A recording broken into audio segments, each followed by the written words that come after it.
बेहद खास मुद्दा आज आपके बीच लेकर आई हूं क्योंकि मुद्दा इसलिए महत्वपूर्ण हो रहा है। 2025 अब जाने ही वाला है और 2026 इस लिहाज से बेहद खास है क्योंकि जीत का जो परचम बिहार और दिल्ली में खासतौर से भारतीय जनता पार्टी ने लहराया, वही परचम बंगाल में भी भारतीय जनता पार्टी लहराना चाहती है। और यही वजह है कि मिशन बंगाल की शुरुआत हो चुकी है।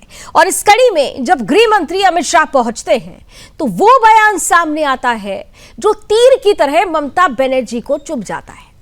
आज पश्चिम बंगाल का राजनीतिक जो सफर है, राजनीति की धरती है, उस पर एक भारी चेतावनी और युद्ध जैसी घोषणा गूंजी है। केंद्रीय गृह मंत्री अमित शाह ने कोलकाता में प्रेस कॉन्फ्रेंस की और सीधे चुनौती दी ममता बनर्जी को, तृणमूल कांग्रेस को। कहा कि घुसपैठिए तो छोड़िए, परिंदा भी पर नहीं मारेगा। ये एक ऐसा बयान है जिसने बंगाल की सत्ता और कानून व्यवस्था की स्थिति पर सीधा सवाल उठा दिया है। शाह ने आरोप लगाया कि अगर बीजेपी सत्ता में आती है तो बंगाल में अवैध घुसपैठ पूरी तरह से बंद कर दिया जाएगा और अगर घुसपैठिए देश से बाहर निकाला जाएगा घुसपैठियों को तो सीधे सीधे ये राष्ट्रीय सुरक्षा से जुड़ा हुआ मुद्दा है, इससे देश का भला होगा। अमित शाह ने ममता सरकार पर राष्ट्रीय सुरक्षा को खतरे में डालने का आरोप लगाया। कहा कि बांग्लादेश सीमा पर अवैध घुसपैठ रोकने में राज्य सरकार सहयोग नहीं कर रही है, जिससे फेंसिंग यानी कि जहां पर बाड़बंदी होती है सीमा की, वो हो नहीं पा रही है क्योंकि राज्य की तरफ से जमीन जो मुहैया कराई जानी चाहिए वो ममता सरकार नहीं करा रही है। राज्य की सुरक्षा इससे प्रभावित हो रही है। न केवल राज्य की सुरक्षा बल्कि राष्ट्र की सुरक्षा भी इससे प्रभावित हो रही है। अमित शाह ने टीएमसी पर टोल सिंडिकेट और भ्रष्टाचार की धारा प्रवाह लिस्ट भी जारी की। आरोप लगाया कि ममता सरकार ने योजनाओं को भ्रष्टाचार की चपेट में डाला है और सुरक्षा, विकास, कानून व्यवस्था में विफलता का ठीकरा केवल वहां की सत्ता पर ही फोड़ा गया है। उन्होंने यह भी स्पष्ट कर दिया कि भाजपा 2026 विधानसभा चुनाव में भारी बहुमत यानी 2/3 बहुमत से जीत दर्ज करेगी और बंगाल में नई सरकार बनेगी। एक ऐसी सरकार जो विकास, संस्कृति और लोक कल्याण को प्राथमिकता देगी। सीधे सीधे उन्होंने कह दिया कि भय, भ्रष्टाचार और कानून व्यवस्था की विफलता बंगाल की पहचान बन चुकी है और यही कारण है कि बंगाल के लोग अब बदलाव चाहते हैं। तो क्या वाकई 2026 में बंगाल में बदलाव आएगा या ममता बनर्जी जिस तरीके से अब मंदिर भ्रमण कर रही हैं, पुनरावृत्ति करेंगी? आज इसी पर करेंगे खुलकर बात। लेकिन सबसे पहले किस तरीके से अमित शाह ने ममता बनर्जी पर प्रहार बोला, आप सुनिए।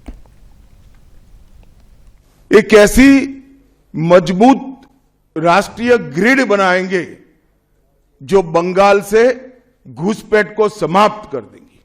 इंसान छोड़ दीजिए, परिंदा भी पैर नहीं मार पाए, इस प्रकार की एक मजबूत ग्रिड की रचना हम करेंगे और न केवल घुसपैठ रोकेंगे, सारे घुसपैठियों को चुन चुन कर भारत के बाहर निकालने का काम भी भारतीय जनता पार्टी की बंगाल सरकार। ममता जी, मैं आज आपको इस सार्वजनिक प्रेस वार्ता में पूछना चाहता हूं कि कौन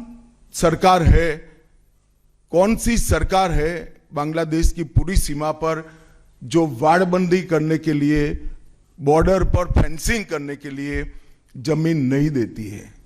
अगर आप जवाब न दे पाए तो मैं ही देता हूं।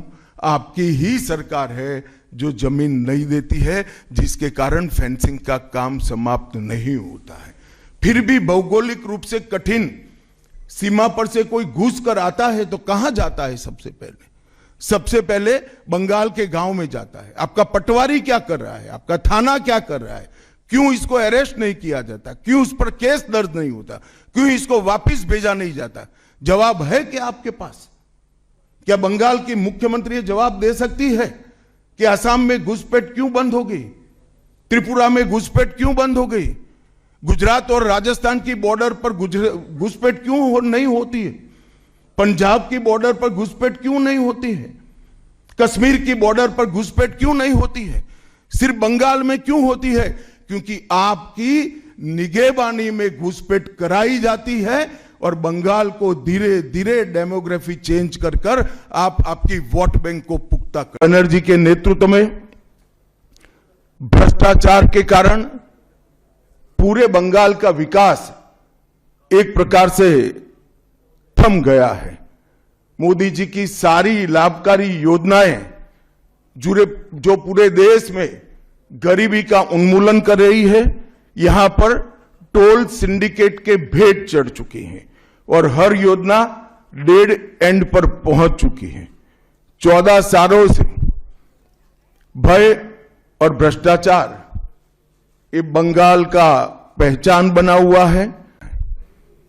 तृणमूल कांग्रेस के 15 साल के शासन में भय, भ्रष्टाचार और कुशासन और विशेषकर घुसपैठ से बंगाल की जनता चिंतित भी है, भयभीत भी है और आशंकित भी है।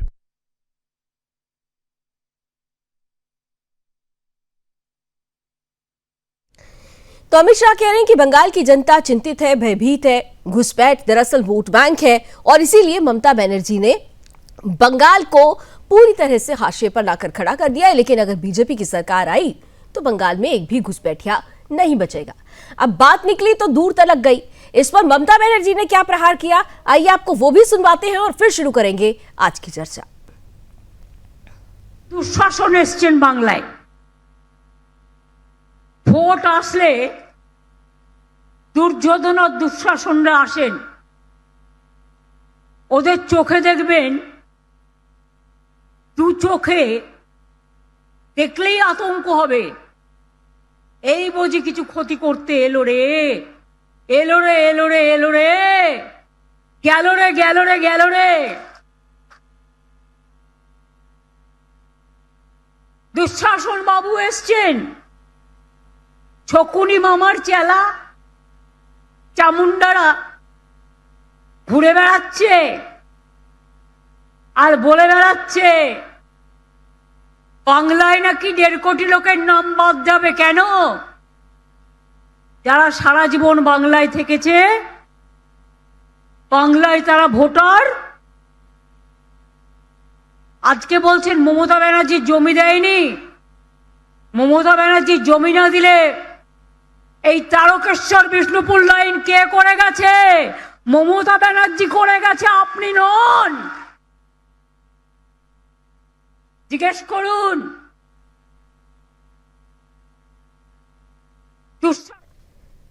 तो मिशन बंगाल के लिए बिगुल बच चुका है और इस बार घुसपैठियों पर होना है आर पार। आइए करते हैं इसी पर चर्चा। स्वागत करते हैं आज के पैनलिस्ट का। स्क्रीन पर लेकर आइए भारतीय जनता पार्टी का पक्ष रखने के लिए हमारे साथ अमित तिवारी जी जुड़ चुके हैं। साथ ही साथ हमारे साथ टीएमसी का पक्ष रखने के लिए मोहम्मद एहतेशामुल हक साहब जुड़ चुके हैं। जाने माने पॉलिटिकल एक्सपर्ट हैं सुरेंद्र स्वामी जी को मैं देख पा रही हूँ, वो भी हमारे साथ जुड़ चुके हैं और कांग्रेस प्रवक्ता रतन तिवारी भी अभी जुड़ेंगे हमारे साथ। आप सभी का बहुत बहुत स्वागत है। और अमित जी, शुरुआत आप ही से कर लेती हूँ क्योंकि अमित शाह जिस तरीके से आज गरज रहे थे, ये लग रहा था कि एक युद्ध घोष रहे हैं कि अब तो परिंदा भी पर नहीं मारेगा। लेकिन टीएमसी ये आरोप लगा रही है कि भाई आप बार बार सिर्फ ये कहते भर हैं, आप इतने लंबे समय से केंद्र में हैं लेकिन घुसपैठ की समस्या को आप रोक नहीं पाए हैं, तो सिर्फ ये कहने की बात है। असल में क्या रोड मैप है आप लोगों के पास? अमित जी। लावनी जी, सर्वप्रथम तो आज 30 दिसंबर है। मैं नेताजी सुभाष चंद्र बोस को नमन करते हुए अपनी बात की शुरुआत करूंगा, जिन्होंने पोर्ट ब्लेयर में पहली नींव, आजाद भारत की नींव रखी थी और भारत का झंडा वहां पे लहराया था। तो उनको नमन करते हुए मैं अपनी बात को शुरू करता हूं। देखिए, जिस तरीके से तृणमूल कांग्रेस की जो नीति रही है पश्चिम बंगाल में, भय, भ्रष्टाचार और घुसपैठियों के साथ मिलकर एक नेक्सस बनाने का, एक गठजोड़ बनाने का, एक उसको क्या बोलते हैं, टोलाबाजी, एक नेक्सस बनाने का। तो इस तरीके से जो ये नेक्सस पिछले 15 सालों में फला फूला पनपा और आज उसकी स्थिति हम ये देख रहे हैं, कहीं पे संदेश खाली होता है जहां पर कि इनके ही नेता महिलाओं के साथ दुराचार करते हैं, दुर्व्यवहार करते हैं। और ये सब कुछ हो कहाँ रहता है? तृणमूल के ऑफिस में, संदेश खाली के तृणमूल के ऑफिस में, चाहे ब्लॉक का ऑफिस कह लीजिए या कोई बूथ का ऑफिस कह लीजिए, वहां पर हो रहा होता है।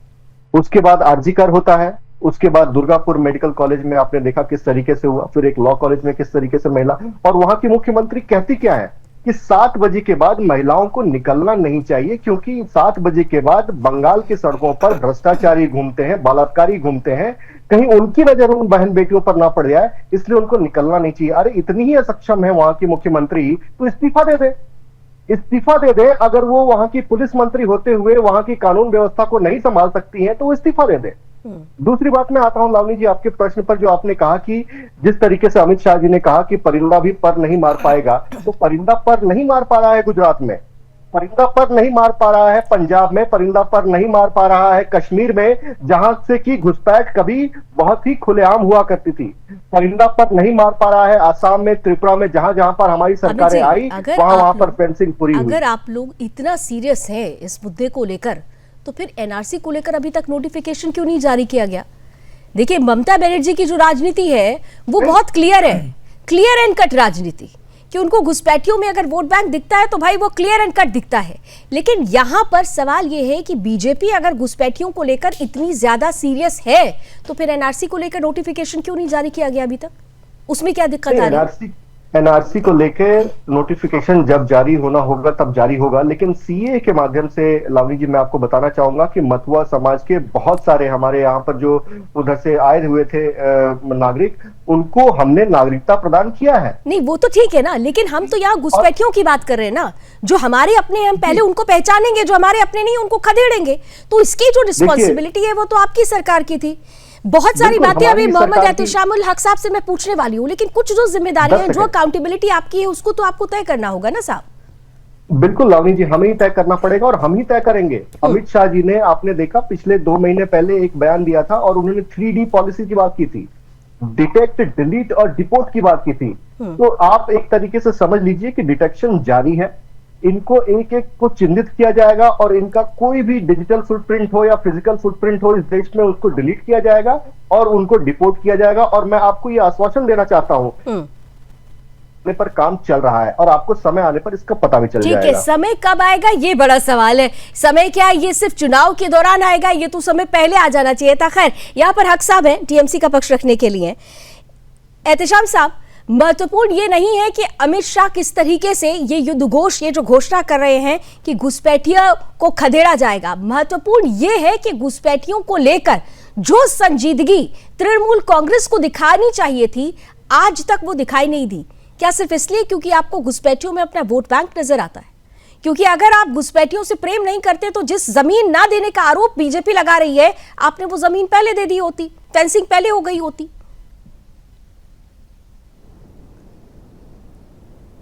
हक साहब अनम्यूट कर लीजिए, शायद आपने अभी अपना डिवाइस अनम्यूट नहीं किया, अनम्यूट कर लीजिए। हाँ अब बोलिए। नमस्कार लावनी जी, तमाम पैनलिस्ट को मेरी ओर से नमस्कार। आज की डिबेट जो हमारे आदरणीय होम मिनिस्टर श्री अमित शाह जी, जो पिछले 2 दिनों के दौरा पे पश्चिम बंगाल के कोलकाता में आए हुए हैं, जिन्होंने आज अपनी वार्ता लोगों के बीच में प्रेस कॉन्फ्रेंस के माध्यम से और अपने स्पीच में उन्होंने कहा कि जिस हिसाब से घुसपैठिया जी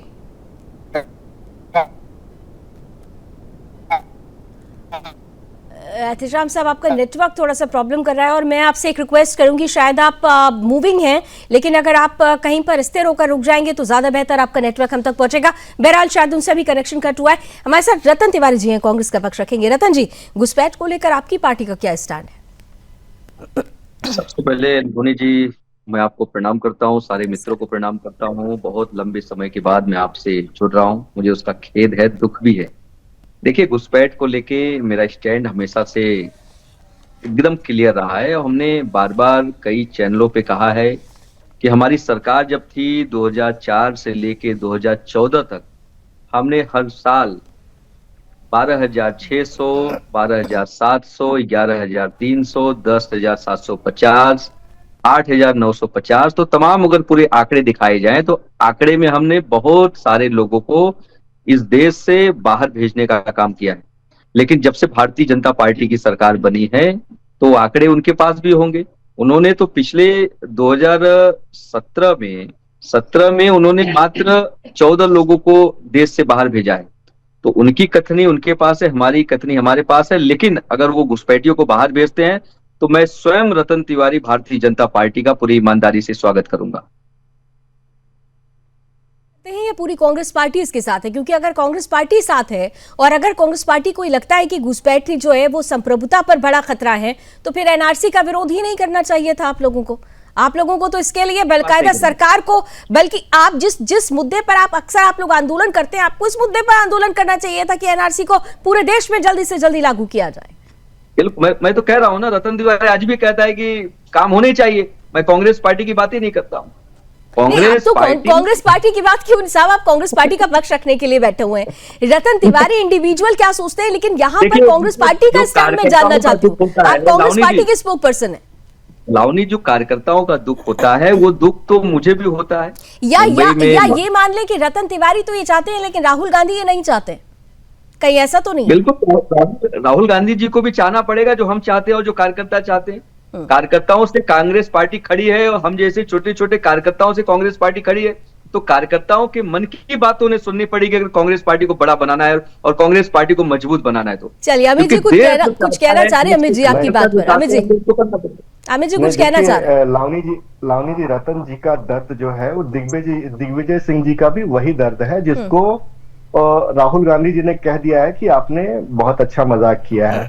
तो राहुल गांधी जी कितने अलग थलग दिखते हैं अपने कार्यकर्ता से, अपने संगठन से। ये रतन तिवारी जी की बात से ही पता चल रहा है कि वो कितने, मतलब वो जमीन से उनका कोई लगाव ही नहीं है, जमीन से कोई जुड़ाव ही नहीं है। अगर उनके कार्यकर्ता को चलिए इस मुद्दे पर हमने बड़ी बहस भी की थी कि किस तरह से कांग्रेस में दो धड़ा अब होता जा रहा है, लेकिन यहाँ पर मुद्दा घुसपैठियों का है। देखिए दो चीजें बहुत क्लियर हमें समझनी होगी कि अगर सभी पार्टियां एक साथ ये कहती हैं कि भाई घुसपैठ नहीं होना चाहिए, घुसपैठी नहीं होने चाहिए, तो इस पर स्टैंड सबका यूनानिमस क्यों नहीं है, ये बड़ा सवाल है। एहतेशाम साहब अभी अपनी बात प्लीज पूरी कर लीजिए, क्योंकि बार बार ये आरोप आपकी सरकार पर ही लग रहा है कि आप वोट बैंक देखते हैं घुसपैठियों में। आज डर और भय का माहौल इसलिए है क्योंकि घुसपैठिए वहां पर है। न घुसपैठिए होंगे वहां पर, न लॉ एंड ऑर्डर को कोई खतरा होगा। जो भी लॉ एंड ऑर्डर वहां पर खराब होता है वो इन्हीं घुसपैठियों की वजह से होता है, और आप उनको, आपकी सरकार उनको संरक्षण देती है। देखिए लावनी विनीत जी, सबसे पहले दोबारा मैं आपको नमस्कार और तमाम पैनलिस्ट को बोलना चाहता हूं कि घुसपैठिया का मामला जो आप लोगों के बीच अभी डिबेट हो रही है, 58 लाख लोगों का एसआईआर के माध्यम से हमारे राज्य में नाम निष्कासित हुआ है। मैं पूछना चाहता हूं चुनाव आयोग को कि 58 लाख लोगों में कितने बांग्लादेशी है, कितने घुसपैठिया है। हम समझते हैं ये बीजेपी, भारतीय जनता पार्टी एक नैरेटिव पश्चिम बंगाल को बदनाम करने की कोशिश, और अगर घुसपैठिया है तो इसकी सीधी जिम्मेदार जो है भारत सरकार है, केंद्र सरकार है। हमारा इसमें कोई भी हस्तक्षेप नहीं है। इसलिए बॉर्डर सिक्योरिटी फोर्स जो बीएसएफ होता है, तमाम जो सीमाएं हैं वो हमारे केंद्र सरकार के अंतर्गत आता है। तो अगर इस तरह की अगर घुसपैठिया है तो हम समझते हैं कि भारतीय जनता पार्टी इसको जवाब देना होगा। मुझे दो बात समझा दीजिए, फिर इसका जवाब मैं अमित जी से लेती हूँ। एहतेशाम जी दो बात जल्दी से समझा दीजिए। हाँ, ये दो बात समझा दीजिए। पहली बात आपने कहा कि 58 लाख नाम काट दिए गए, कुछ ऐसा ही आप लोग बिहार में भी कहने की कोशिश कर रहे थे, लेकिन वहां पर सारी चीजें इलेक्शन कमीशन ने क्लियर कर दी। दूसरी तरफ आपकी मुख्यमंत्री, आपके राज्य की मुख्यमंत्री कहती हैं कि इलेक्शन कमीशन को हटा दो और फिर चुनाव कराओ, जो कि संभव नहीं है। मतलब बड़ी हाइपोथेटिकल चीजें क्या कहना चाहती हैं समझ में नहीं आता। तीसरी बात, आप बार बार ये कहते हैं, आप लोग बीएसएफ पर सवाल उठाते हैं। 1% के लिए अगर मान भी लेते हैं कि केंद्र सरकार की चूक हो गई है, तो दूसरे % तो आपके ऊपर बात आएगी ना कि अगर वो घुसपैठिए आ चुके हैं तो उनको अंदर संरक्षण दे कौन रहा है? आपकी लोकल LIU क्या कर रही है? आपकी लोकल पुलिस क्या कर रही है? आपके वहां के पटवारी क्या कर रहे हैं? आपके लोग वहां पर क्या कर रहे हैं? आपके जमीनी कार्यकर्ता वहां पर क्या कर रहे हैं? क्या वो छुपकर आधार कार्ड बनवा दे रहे हैं ताकि कल को ये वोट बैंक आपका बन सके? सवाल तो आपसे भी पूछा जाएगा। बिल्कुल नहीं लावनी जी, मैं एक बात स्पष्ट कर दूं आपके चैनल के माध्यम से, हम लोगों को घुसपैठियों से कोई लेना देना नहीं है। हमारे यहाँ जितने भी मतदाता है सब यहाँ समझ लिए जेन्युइन मतदाता है, और हमें घुसपैठिया से कोई मतलब ही नहीं है। तो एनआरसी का समर्थन क्यों नहीं है फिर? अगर घुसपैठिया है फिर एनआरसी का समर्थन क्यों नहीं है? एनआरसी का विरोध क्यों है? मैं उसका सपोर्ट करूंगा, मेरी सरकार सपोर्ट करेगी। एनआरसी को सपोर्ट करेंगे आप? एनआरसी को सपोर्ट करेंगे आप? अरे मैं घुसपैठिया जो अगर हमारे राज्य में है तो मैं जरूर सपोर्ट करूंगा। 58 लाख लोगों अमित जी काउंटर आंसर। सुरेंद्र जी इसके बाद आपके पास घुसपैठिया है जी, ये बात पूछिए चुनाव आयोग से। मैं पूछना चाहता हूं आपके चैनल के माध्यम से कि कितने लोग को निष्कासित किए वहां पे निकले नाम। अमित जी जवाब दीजिए जल्दी से। ठीक है मान्यवर शांत हो जाइए। देखिए लावनी जी, अगर बीएसएफ के दायरे में 50 किलोमीटर करने का फैसला लिया जाता है तो उसका पुरजोर लेकिन यहाँ की जनता, मान्यवर आपको शांत, जनता सोच समझ के वोट देने वाली है। ठीक है एहतिशाम जी, आपके सवाल का जवाब ले लीजिए अमित जी से। अमित जी से सवाल का जवाब ले लीजिए। देखिए लावनी जी, अगर हम बीएसएफ का जो दायरा है उसे बढ़ाकर 50 किलोमीटर करने की बात करते हैं तो इसका सबसे पुरजोर विरोध ममता बनर्जी करती हैं। अगर हम वहां पर जमीन मांगते हैं कि यहाँ पर हमें कैंप लगाने की जमीन दीजिए, निगरानी करने के लिए जमीन दीजिए, वो जमीन के लिए पत्र भेजे जाते हैं, 12 बार चिट्ठियां का आदान प्रदान होता है, लेकिन उसका कोई जवाब नहीं आता है। और अगर घुसपैठिया अगर घुस जाता है किसी भी कारणवश तो क्या इनका पटवारी क्या कर रहा है, इनका थाना प्रभारी क्या कर रहा है, इनका एमएलए क्या कर रहा है, क्या उनको पता नहीं चलता है? और ये लोग, इनका एमएलए ही आप 2000 घुसपैठिया 2000 रुपए देता है, एमएलए इनका जाकर खुद उनका आधार कार्ड बनवाता है, वोटर लिस्ट में नाम लिखवाता है, उसका राशन कार्ड बनाता है और उसे बंगाल का। आप अगर दिल्ली में बैठी हैं तो दिल्ली में कोई भी आपके घर में अगर कोई हाउस हेल्प होगा उसके आप पूछिएगा कि जहां तुम रहते हो वहां पर कितने बांग्लादेशी रहते हैं, वो आपको बताएगा कि वहां पर एक बंदा जो वहां पर झोपड़ी बनी होगी या झुग्गी बनी होगी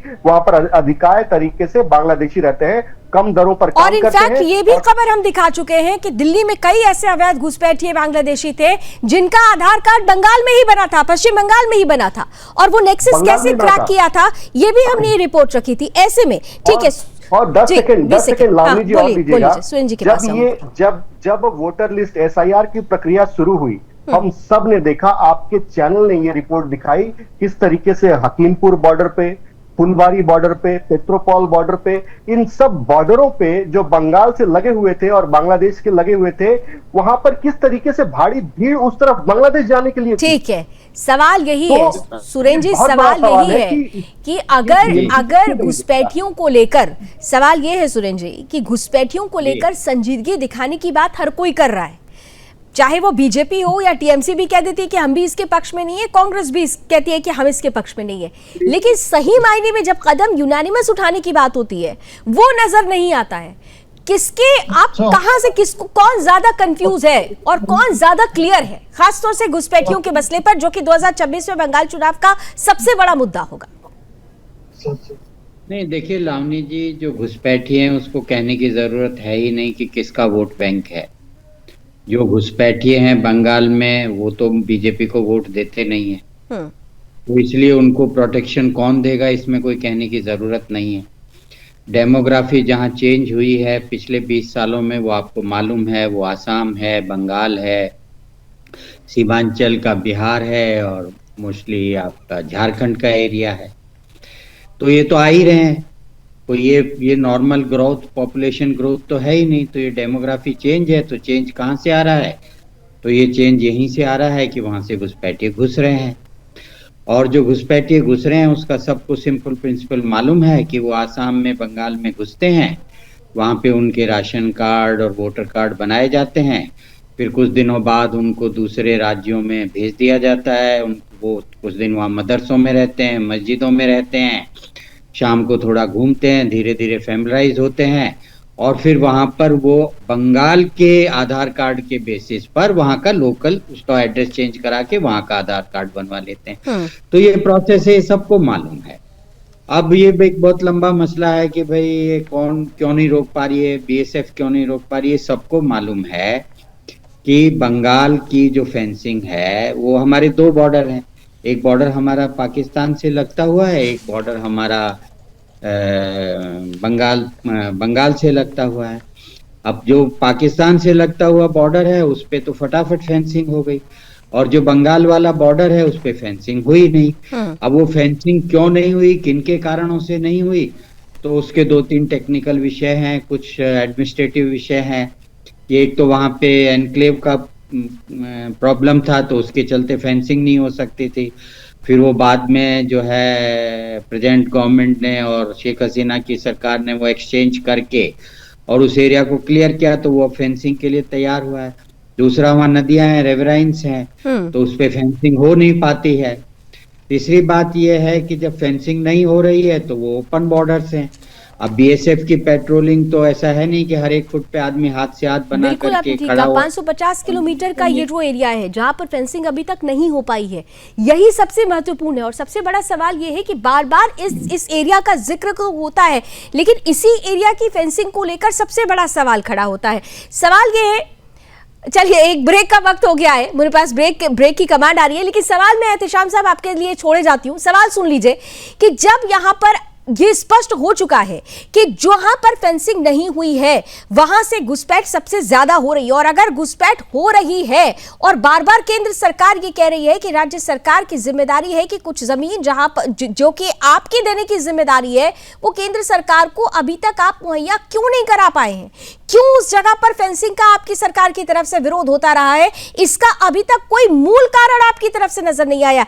तो अब की बार बंगाल में घुसपैठियों पर आर पार, इसी पर हो रहा है चुनावी चर्चा और चुनावी मुद्दा ये बन चुका है। और ऐसे में सवाल ये है कि ये घुसपैठिए जो कि देश के लिए सबसे बड़ा खतरा बन चुके हैं, टीएमसी के लिए खतरनाक क्यों नजर नहीं आते? तो एहतेशाम साहब, सवाल मेरा ब्रेक से पहले आपके लिए यही था कि केंद्र सरकार ये बार बार कह रही है कि जमीन आप नहीं देते, क्यों फेंसिंग का विरोध है? मतलब पिछले 11 साल से केंद्र में बैठ के सरकार है। आपने कहा कि भाई घुसपैठिया जो वहां से जो सरकार जमीन नहीं दे पा रही है, आपको मालूम होगा कि जैसे मैं बताना चाहता हूं कि पहले बॉर्डर लाइन 15 किलोमीटर तक के सीमा तक मौजूद था, लेकिन अभी 50 किलोमीटर के एरिया तक समझ लिया हमारे बीएसएफ समझ लिए तैनात रहते हैं। 50 किलोमीटर के एरिया रेडियस तक समझ लिए कि हमारे यहाँ कोई भी हमारे पुलिस जो है उसके अंदर में नहीं आता, केंद्र सरकार के अंतर्गत में आता है। केंद्र सरकार इसकी जिम्मेदारी कहीं न कहीं अगर इस तरह की है तो इसकी सारी जिम्मेदारी केंद्र सरकार है। मतलब सारी जिम्मेदारी केंद्र सरकार की, आपकी कोई जिम्मेदारी नहीं है। वोट लेना होगा वो आपकी जिम्मेदारी है कि आप आधार कार्ड बनने देंगे, लेकिन घुसपैठ हो गई उसकी पहचान करा ली जाए, उसको खदेड़ा जाए, उसकी जिम्मेदारी आप नहीं लेंगे। लावनी जी मैं एक बात कह रहा हूँ आपको कि हमारा देखिए पहले था 15 किलोमीटर के दायरे में था, लेकिन आज के डेट में 50 किलोमीटर के इसमें आ गया, दायरे में आ गया। तो ये सब केंद्र सरकार के अंतर्गत है, हमारा इसमें न लेना है न देना है। सारी इसकी जिम्मेदारी जो भी है केंद्र सरकार की। अगर इस तरह की होती है तो मैं आपके चैनल पे बोलना चाहता हूँ कि इसकी सीधा जिम्मेदारी केंद्र सरकार है। और इस तरह की अगर घटना घट रही है तो इसका हम समझते हैं कि होम मिनिस्टर हमारे आदरणीय अमित शाह जी को इस पद पर बने रहने का कोई अधिकार नहीं होता। इसलिए अमित जी जवाब दीजिए, काउंटर आंसर कीजिए, आपको काम सामने। देखिए लावनी जी, टीएमसी के प्रवक्ता को कोई जानकारी नहीं है, मुझे नहीं पता ये कहां से इनको पकड़ के लाया गया है। इनको कोई जानकारी नहीं है, इनको पता ही नहीं है कि बंगाल की आज की स्थिति क्या है। 72 ऐसे जगह हैं जहां पर कि बांग्लादेश के लगे हुए ऐसे बॉर्डर एरियाज हैं जहां पर कि बंगाल के सरकार को परमिशन देना है, लैंड एक्वायर करके देना है। ये कहां से इनको पकड़ के लाए लावनी जी? इनको तो कुछ पता ही नहीं है बंगाल के बारे में। 72 ऐसे पॉइंट्स हैं जो कि शुभेंदु अधिकारी इतनी बार जाकर ममता बनर्जी के सामने रख चुके हैं कि उनको जमीन चाहिए केंद्र की तरफ से और जमीन वहां पर आवंटित किया जाए। इसके लिए इनको तो कुछ पता ही नहीं है, ना बंगाल की स्थिति के बारे में पता है, ना बंगाल के भूगोल के बारे में पता है। ये क्या बात करेंगे? दूसरी बात, आप देखिए इन्होंने कहा कि 50 किलोमीटर तक कर दिया, तो 50 किलोमीटर तक जाने की उनका दायरा बढ़ाया गया है बीएसएफ का 50 किलोमीटर तक। इसका मतलब ये नहीं है कि पश्चिम बंगाल सरकार जमीन नहीं देगी वहां पर पोस्ट बनाने के लिए, वहां पर निगरानी चेक पोस्ट बनाने के लिए। ऐसा नहीं होता है। मान्यवर, चीजों को समझिए। अगर जानकारी नहीं है तो पूछिए, वो हम बता भी देंगे। और जाकर ममता बनर्जी को कहिए, मुझे नहीं पता आपकी पहुंच कितनी दूर है, ममता बनर्जी तक आपसे बात होती भी होती कि नहीं होती है, लेकिन जाकर अगर बात होती है तो उनसे कहिए कि कम से कम इन फेंसिंग के लिए जमीनों का जो अधिग्रहण है वो कर केंद्र सरकार को दिया जाए, ताकि जल्द से जल्द फेंसिंग हो सके और जो दुर्गम इलाके हैं उनका दायरा कम हो सके। एहतेशाम साहब, सवाल ये है कि जमीन अधिग्रहण क्यों नहीं कर पा रहे? जरा ये पूछ लेते हैं ना कि दिक्कत किस बात की है। जमीन अधिग्रहित करके क्यों नहीं दे पा रहे हैं? केंद्र सरकार तो तैयार है। किलोमीटर का दायरा बढ़ गया। बताइए एहतेशाम साहब, एहतेशाम साहब बताइए। देखिए, हम कहना चाहते हैं, हमारे जो मित्र भारतीय जनता पार्टी के बैठे हुए, इनको मालूमात नहीं है कहाँ से पकड़ के लाए हैं। हम समझते हैं आपकी बात अगर होती है क्या होम मिनिस्टर से, आप होम मिनिस्टर से पूछिए। इतनी बड़ी सरकार आपकी जो है, बड़ी जुमलाबाज जो बड़े बात कर रहे हैं, सबका साथ, सबका विकास, सबका प्रयास। एक केंद्र सरकार से पूछिए, अपना 15 लाख मिला, ना 2 करोड़ नहीं, हक साहब ये ठीक है, खूब ये आरोप लगा लीजिएगा चुनावी दौर में सब आरोप लगा लीजिएगा। सवाल का जवाब दीजिए ना कि जमीन जो अक्वायर करनी है, राज्य सरकार की जो जिम्मेदारी है, वो जिम्मेदारी ममता सरकार पूरी क्यों नहीं कर पा रही? आपको जमीन अक्वायर करने में क्या दिक्कत है? भाई केंद्र तो तैयार है ना फेंसिंग के लिए। आप बार बार कहते हैं कि भाई ये फेंसिंग नहीं की गई, बाड़े नहीं लगवाए गए, तो आप पहले जो जमीन आपको अक्वायर करके देनी है वो अक्वायर क्यों नहीं कर पा रहे? इसलिए क्योंकि वहां से आप लोगों के लिए वो वोट बैंक का दरवाजा खुलता है, इसलिए नहीं दे रहे वो जमीन। जो आपकी रिस्पॉन्सिबिलिटी है वो रिस्पॉन्सिबिलिटी तो पूरा कीजिए सवाल उठाने से पहले। एहतेशाम साहब, उस दरवाजा से मेरा कोई लेना नहीं है, उस दरवाजा से मेरा कोई लेना नहीं है। ये राजनीति जोड़ रही है भारतीय जनता पार्टी कर रही है लावनी जी। ये अच्छा है कि आप एक रटाया डायलॉग रट लीजिए और वो टेप रिकॉर्डर बार बार चलता रहे कि भारतीय जनता पार्टी करा रही है, भारतीय जनता पार्टी करा रही है। रतन जी, सबसे मजेदार चीज तो ये है कि यहाँ पे देखिए कि एक कुछ भी हो भारतीय जनता पार्टी करा रही है। ठीक है, चलिए, ये आप लोगों की राजनीति, आरोप लगाना ये राजनीति में स्वाभाविक है, आरोप लगाए जाएं, लेकिन आरोप अगर तर्कहीन हो, आरोप अगर बेबुनियाद हो, आरोप अगर जनता को भ्रम में डालने वाले हो, तो फिर वो आरोप नहीं कहे जाते, वो अपराध कहे जाते हैं, जो कि आप देश की जनता के साथ, राज्य की जनता के साथ कर रहे हैं। और यहां पर कुछ वैसा ही होता हुआ नजर आ रहा है। रतन तिवारी जी, देखिए लावनी जी, देश की जनता को कौन भ्रमित कर रहा है, देश की जनता के आंख में धूल कौन झोंक रहा है, देश को बेवकूफ कौन बना रहा है, देश को ठगने का काम कौन कर रहा है, वो पूरे देश ने लगभग 11-12 साल तक देखा है और देख भी रहे। जब चुनाव आता है तो प्रधानमंत्री मोदी और भारतीय जनता पार्टी की बटालियन जो है वो हिंदू मुसलमान करने लगती है। अगर हम इनसे कुछ मुद्दे की बात करते हैं, विकास की बात करते हैं, 15 लाख की बात करते हैं। अच्छा, ममता बनर्जी आजकल मंदिर जा रही हैं, वो दुर्गा आंगन बनवा रही हैं, महाकाल मंदिर की भी बात कर रही हैं, तो ये सब जो हो रहा है वो फिर क्या है? लावनी जी, मुझे तो गर्व होता है ममता जी के ऊपर कि जब वो पिछला चुनाव लड़ रही थी तो उन्होंने दुर्गा चालीसा पढ़ दिया था बिना देखे मंच से। मुझे आप बता दीजिए कि ये भारतीय जनता पार्टी की जो गलत पढ़ा था ये भी आपको पता होगा, चैनल पे बैठे हैं, गलत पढ़ा था ये भी पता होगा आपको। रतन तिवारी छोड़िए, वो हनुमान चालीसा भी आपके चैनल पे नहीं पढ़ सकते बिना देखे। मैं बड़े दावे के साथ कहता हूं इनको, ये धर्म की ठेकेदारी इन लोग कब तक करेंगे? और धर्म की यही तो बात है। मैं यही तो आपसे समझना चाह रही हूँ कि आप क्यों सेलेक्टिव अप्रोच दिखा रहे हैं। धर्म की ठेकेदारी तो यहाँ ममता बनर्जी भी करती हुई नजर आ रही है ना। मतलब मुझे समझ में नहीं आता कि आप लोगों का क्या गठबंधन है ये।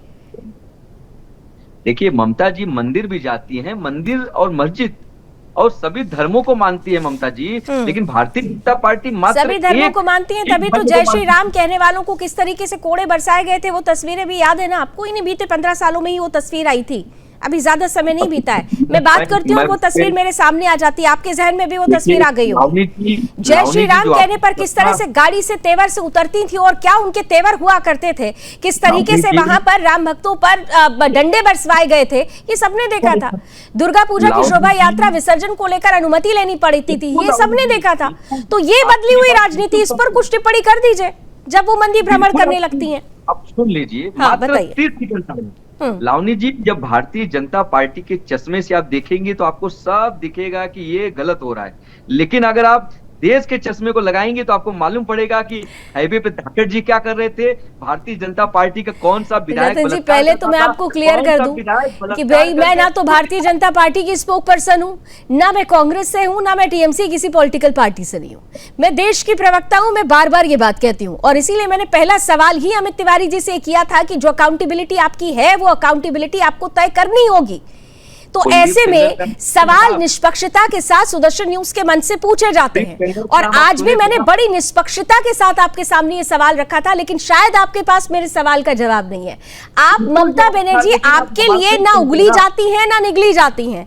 ममता बनर्जी, आप बंगाल के बाहर उनके साथ होते हैं लेकिन बंगाल के अंदर उनका विरोध करते हैं, तो आपकी राजनीति तो बहुत ही कंफ्यूज हो चुकी है। अमित तिवारी, हाँ कौन है, हम जानते भी नहीं उन्हें। अमित तिवारी, लावनी जी, रतन तिवारी जी का दर्द मैं समझ सकता हूं, क्योंकि बंगाल में इनके जो नेता हैं अधीर रंजन चौधरी, वो कहते हैं कि ममता बनर्जी बंगाल में संविधान को कुचल रही हैं। और वही अधीर रंजन चौधरी अभी प्रधानमंत्री से भी मिलने गए हैं, हालांकि उसको लेकर भी बड़ी चर्चा हो रही है। बिल्कुल, और वही कांग्रेस पार्टी केंद्र में ये कहती है कि हमें ममता बनर्जी को चाहिए संविधान को बचाने के लिए। तो ये तो इनका विरोधाभास है विचारों का। दूसरी बात, रतन तिवारी जी को दूसरे का चश्मा तो दिखता है, लेकिन इनको अपना चश्मा उतारना भूल जाते हैं। इनको सुरोज का चश्मा उतारना पड़ेगा देश को समझने के लिए, देश के लोगों को समझने के लिए, और खासकर बंगाल की भूमि और बंगाल की क्रांति और बंगाल के सभ्यता को समझने के लिए इनको सरोज का चश्मा उतारना पड़ेगा और वहां पर देखना पड़ेगा। लावनी जी, आपने जितना समय कांग्रेस पार्टी को दिया, इतनी तो सीटें भी इनको कांग्रेस पार्टी को परसेंटेज में नहीं आती है जितना समय आपने इनको स्क्रीन पे दे दिया। दूसरी बात, आप देखिए जिस हिसाब से कांग्रेस पार्टी और टीएमसी इनको ना निगलते बनता है ना उगलते बनता है। आप एक तरफ कहते हैं आप सीए का विरोध करेंगे, आप एनआरसी का विरोध करेंगे, और यहां पर आकर आप कहेंगे कि हम तो स्वागत करते हैं, आप घुसपैठियों को निकालिए। अरे तो आप हमारे साथ समर्थन में आकर खड़े होइए कि आप सीए का समर्थन करते हैं, कि आप एनआरसी का समर्थन करते हैं, लेकिन आप विरोध करेंगे। लेकिन आप जब बोलेंगे कि घुसपैठियों को बाहर निकालना है, तो हम भारतीय जनता पार्टी के साथ घुसपैठियों को निकालने जाएंगे। अरे आपको बुलाएगा कौन? रतन जी, जल्दी से जवाब दीजिए, सुरेंद्र जी इंतजार कर रहे हैं। तिवारी जी 400 का आंकड़ा देख रहे थे, 240 पे बैसाखी भी आ गए, और आप तय करेंगे कि रतन तिवारी को और कांग्रेस पार्टी के प्रवक्ता को टीवी पे कितना सेकंड बैठाना चाहिए। देखिए, बिल्कुल देश चाहता है कि देश हित में काम हो, देश तय कर रहा है। रतन तिवारी जी, नहीं, टीवी पे कहाँ पे कितना बैठाना चाहिए तय करने की जिम्मेदारी हमारी है, वो ये तय करने की जिम्मेदारी मेरी है, मुझ पर छोड़ दीजिए। आप लोग देश की बात करिए, क्योंकि जनता जनार्दन आप में अपना प्रतिनिधि देखती है, तो आप लोग देश और देश की जनता की बात कीजिए। रतन तिवारी जी, देश ने ये जनादेश दिया है, ठीक है, कि आपको कहीं भी समय न दिया जाए। ठीक है, दो बातें सुरेंद्र जी बहुत जल्दी से जरा समझा दीजिए। देखिए, यहाँ पर अभी तो सिर्फ ये आगाज है, ठीक है सुरेंद्र जी, अभी तो सिर्फ ये आगाज है, अंजाम क्या होगा 2026 में इसका फैसला भी हो जाएगा। लेकिन सबसे मजेदार बात यह है कि उसके पहले की जो तस्वीरें हैं वो बहुत दिलचस्प आ रही हैं। एक तरफ घुसपैठ का मुद्दा, दूसरी तरफ ममता बनर्जी का मंदिर जाना और मंदिरों की नींव रखना, तीसरी तरफ भय और डर की बात करना। ये सिर्फ बातें मुद्दे रह जाएंगे या वाकई मुद्दों को धरातल पर उतार कर जो काम करने की जरूरत है उसे लेकर भी कोई क्लैरिटी सामने आएगी, या इस बार भी सिर्फ बातें होती रहेंगी और ये कहा जाएगा कि आप 5 साल मिल जाए तो होगा, ये कहेंगे कि नहीं हमें दोबारा लेकर आओ तो ये होगा? लावनी जी, 2026 के चुनाव में लड़ाई हिंदू वोटों की है, अब मुस्लिम वोट की लड़ाई नहीं है।